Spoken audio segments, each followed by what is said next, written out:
ఈనాటి మన లోతైన విశ్లేషణకు స్వాగతం. ఈరోజు మనం ఒక అద్భుతమైన, కొంచెం సంక్లిష్టమైన కాని మనస్సును హత్తుకునే ఒక ప్రేమ కథను మాట్లాడుకోబోతున్నాం.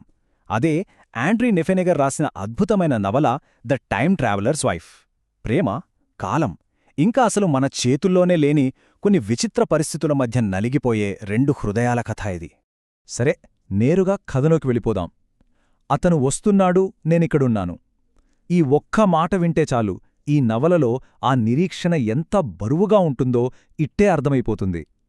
ఎప్పుడొస్తాడో తెలియని ఉత్కంఠ, ఆ ఎదురుచూపుల్లోని బాధ, నిజానికి ఈ కథకు అసలైన ప్రాణం ఆ నిరీక్షణాభావమే. అకస్మాత్తుగా మాయమైపోవడం గురించి మాట్లాడుకునేటప్పుడు ఇక్కడ కనిపిస్తున్న ఈ ఖాళీ బూట్లనొకసారి గమనించండి. హెన్రీ తన నియంత్రణలో లేకుండానే హఠాత్తుగా మాయమైపోయే ఆ చేదు క్షణాలను ఇది ఎంత అద్భుతంగా కళ్లక్కడుతోందో కదా. బట్టలు, బూట్లు అన్నీ అక్కడే ఉండిపోతాయి, కాని మనిషి మాత్రం కాలగర్భంలోకి లాగబడతాడు. ఈ కథను మనం ఇలా అర్థం చేసుకోబోతున్నామంటే, ముందుగా నవల పరిచయం, ఆ తర్వాత ఈ కాలప్రయాణపు వ్యాధి అంటే ఏంటో చూస్తాం. అటుపైన హెన్రీ, క్లేర్ల ప్రేమకథ, ఆ నిరీక్షణలోని బాధ, విధి మరియు స్వేచ్ఛ, చివరగా ముగింపు మరియు సందేశం. ఇలా ఒక పద్ధతిలో వెళితే ఈ అస్తవ్యస్తమైన టైంలైన్ను మనం కూడా సులభంగా పట్టుకోగలం. సరే, ముందుగా నవల పరిచయంతో మొదలు పెడదాం. ఆండ్రీ నెఫెనెగర్ 2003లో రాసిన ఈ తొలి నవల సైన్స్ ఫిక్షన్ను, అత్యంత స్వచ్ఛమైన మానవ సంబంధాలను ఒకేచోట అద్భుతంగా కలిపేసింది.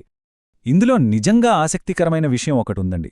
ఈ సైన్స్ ఫిక్షన్ అంశం ఎక్కడి నుండి వచ్చిందంటే, రచయిత్రి తన నిజ జీవితంలో ప్రేమ విషయంలో ఎదుర్కొన్న వైఫల్యాల నుండే పుట్టిందట.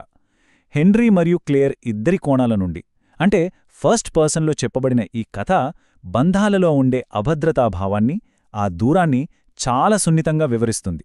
హెన్రీ క్లేర్ను మాత్రమే పెళ్లి చేసుకోలేదు, అతను కాలాన్ని కూడా పెళ్లి చేసుకున్నాడు. అసలు ఈ పుస్తకం పేరును బట్టే వారి బంధం ఎలా ముడిపడిందో మనం అర్థం చేసుకోవచ్చు. వారి వివాహం కేవలం ఇద్దరు వ్యక్తుల మధ్య జరిగింది కాదండి, కాలంతో కూడా ముడిపడి ఉంది. హెన్రీ, క్లేర్ మరియు అంతుచెక్కని ఆ కాలం, ఈ మూడింటి మధ్య జరిగే ఒక విచిత్రమైన ట్రయాంగిల్ లవ్ స్టోరీ లాంటిదిది. ఇప్పుడు అసలు విషయానికి వద్దాం. కాల ప్రయాణపు వ్యాధి. ఈ కథ నడిచే ప్రపంచంలోని నియమాలు, అలాగే హెన్రీ పరిస్థితి అసలు ఏమిటో ఇప్పుడు చూద్దాం. ఇక్కడ మనం ముఖ్యంగా గుర్తుపెట్టుకోవాల్సిన విషయమేమిటంటే, ఈ కాల ప్రయాణమనేది ఇతర కథల్లోలాగా ఏదో సూపర్ పవరో కాదు. ఇదొక భయంకరమైన, అస్సలు కంట్రోల్ చేయలేని ఒక జెనెటిక్ వ్యాధి. క్రోనో డిస్ప్లేస్మెంట్ డిజార్డర్ అని పిలిచే ఈ పరిస్థితి ఏ క్షణంలోనైనా సరే హెన్రీ ప్రమేయం లేకుండానే అతన్ని గతంలోకి లేదా భవిష్యత్తులోకి విసిరేస్తుంది. కనీసం చిన్న వార్నింగ్ కూడా ఉండదు. మామూలుగా ఇతర సినిమాల్లో టైం ట్రావెల్ అనగానే హీరో ఒక యంత్రం దగ్గర కూర్చుని బటన్ నొక్కడం చూస్తుంటాం. కాని ఇక్కడ రచయిత్రి ఆ కాన్సెప్ట్ను పూర్తిగా మార్చేశారు. హెన్రీ ఒక యంత్రంతో ప్రయాణించే వీరుడు కాదు. ఉదాహరణకు, అకస్మాత్తుగా 1981లో ఎక్కడో ఒక మురుగు కాలువ పక్కన నగ్నంగా పడిపోయి, చలికి వణికిపోతూ, కట్టుకోవడానికి బట్టలు దొంగిలించి, పోలీసుల నుండి తప్పించుకుంటూ బ్రతకడానికి పోరాడే ఒక సాధారణ, నిస్సహాయుడు హెన్రీ. మరి ఇలాంటి అల్లకల్లోలమైన పరిస్థితుల మధ్య ఒక వైవాహిక జీవితాన్ని ఎలా నిర్మించుకోగలం?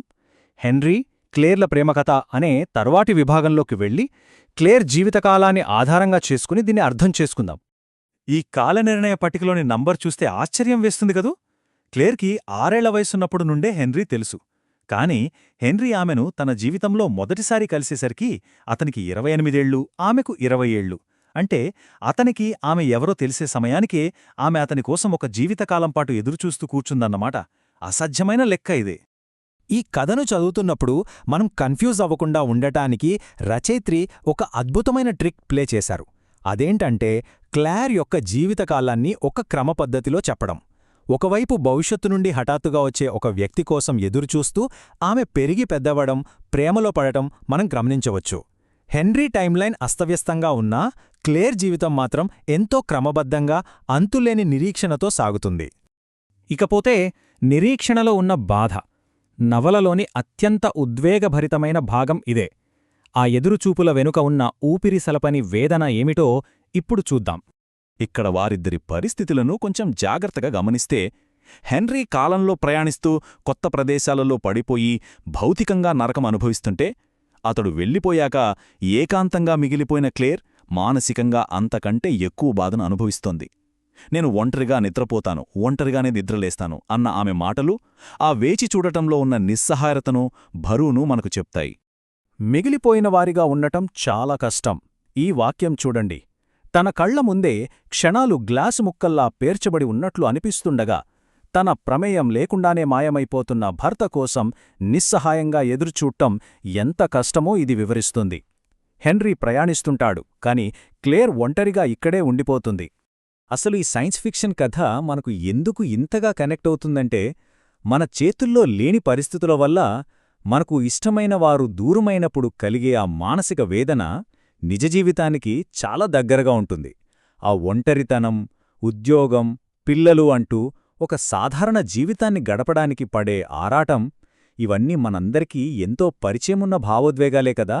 ఇక్కడ్నుండి మనం ఇంకొంచెం లోతైన తాత్విక ప్రశ్నల వైపు వెళుతున్నాం. విధి మరియు స్వేచ్ఛ.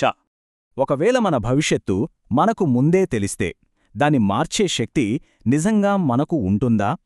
హెన్రీ తన సొంత గతంలోకి, భవిష్యత్తులోకి ప్రయాణించడం వలన వారి జీవితంలో జరగబోయే సంఘటనలు ముందే నిర్ణయించబడి ఉన్నాయా? అసలు మన చేతుల్లో ఏమైనా కంట్రోలుందా? ఇలాంటి పెద్ద ప్రశ్నలు ఈ కథ మన ముందు ఉంచుతుంది.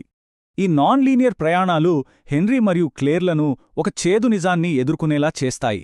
రాబోయే ఒక నష్టాన్ని, ఒక అత్యంత బాధాకరమైన విషాదాన్ని ముందే చూసి కూడా దాన్ని ఆపలేని ఆ నిస్సహాయ స్థితి ఉందే, బహుశా అదే అతి పెద్ద మానవ విషాదం. మన టైంలైన్ను, మన విధిని మనం ఏమాత్రం నియంత్రించలేమని ఇది చాలా స్పష్టంగా చెప్తుంది. ఇక చివరగా ముగింపు మరియు సందేశం. మనం ఈ విశ్లేషణ చివరి భాగానికి చేరుకున్నాం. అసలు ఈ కథ మనకిస్తున్న ఆ ప్రధానమైన సందేశమేమిటో ఇప్పుడు చూద్దాం. జేబీ ప్రీస్ట్లీ రాసిన ఈ వాక్యాలొకసారి చూడండి.